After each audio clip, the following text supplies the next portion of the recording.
अब देश से चुन चुन कर निकाले जाएंगे रोहिंग्या मुसलमान। सफल हो गया मोदी के हनुमान का प्लान।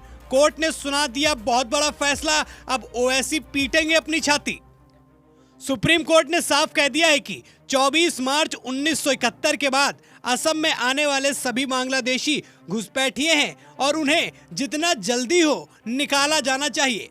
दरअसल सुप्रीम कोर्ट ने एक महत्वपूर्ण फैसले में 25 मार्च 1971 या उसके बाद असम आने वाले सभी बांग्लादेशी प्रवासियों को अवैध घोषित कर दिया है। कोर्ट ने कहा है कि इन प्रवासियों का राज्य की संस्कृति और जनसांख्यिकी पर गंभीर प्रतिकूल प्रभाव पड़ा है।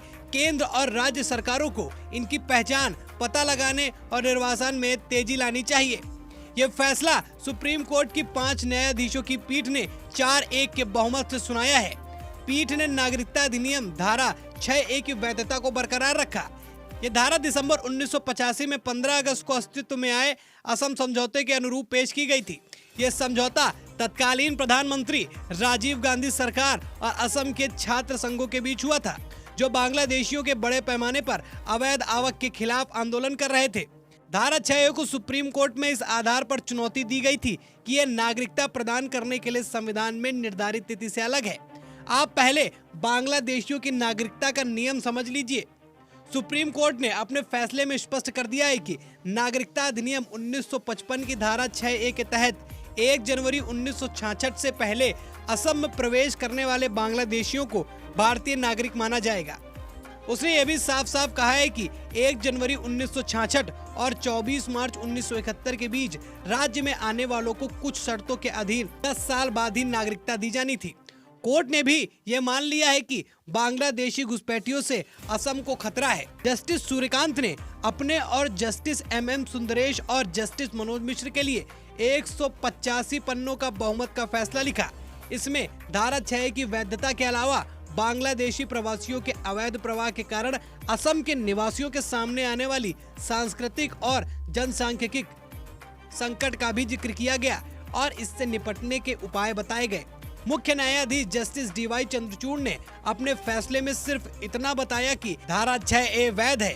हालांकि जस्टिस JB पारदीवाला ने इससे असहमति जताते हुए कहा कि धारा 6 अब अप्रासंगिक हो गया है। 1947 में देश के विभाजन के बाद से बांग्लादेशियों का अवैध प्रवेश एक विवाद का विषय रहा है। भाजपा और असम गण परिषद ने देश की अखंडता और सुरक्षा के लिए खतरे और सीमावर्ती क्षेत्रों में डेमोग्राफी को बदलने की साजिश के रूप में इसके खिलाफ अभियान चलाया है। वहीं विरोधियों ने उन पर अवैध अप्रवासियों के मुस्लिम होने के कारण समस्या को बढ़ा चढ़ाकर पेश करने का आरोप लगाया है। इस मुद्दे पर असम में कांग्रेस की राजनीतिक हैसियत कमजोर हो गई और भाजपा वहां एक प्रमुख ताकत के रूप में उभर गई है। दिलचस्प बात यह है कि आगामी झारखंड चुनाव में भी ये एक प्रमुख मुद्दा बन गया है।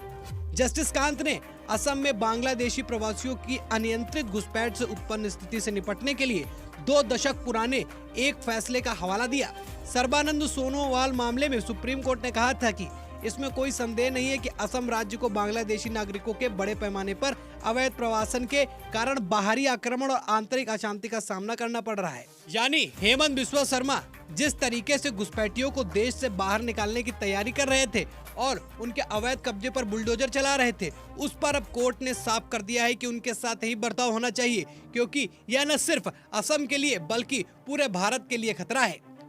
बहुमत ने माना कि 25 मार्च 1971 के बाद असम में प्रवेश करने वाले अवैध बांग्लादेशी प्रवासियों की पहचान, पता लगाने और निर्वासन के लिए जारी किए गए निर्देशों को शीघ्रता से लागू किया जाना चाहिए। महत्वपूर्ण रूप से इसमें 5 कानूनों का हवाला दिया है। ये कानून अप्रवासी अधिनियम 1950, विदेशी अधिनियम 1946, विदेशी आदेश 1964, पासपोर्ट अधिनियम 1920 और पासपोर्ट अधिनियम 1967। इन कानूनों को धारा 6A के विधायी उद्देश्य को प्रभावी बनाने के लिए मिलकर काम करना चाहिए। यानी 25 मार्च 1971 के बाद किसी भी अवैध बांग्लादेशी प्रवासी को असम में प्रवेश नहीं करने देना है।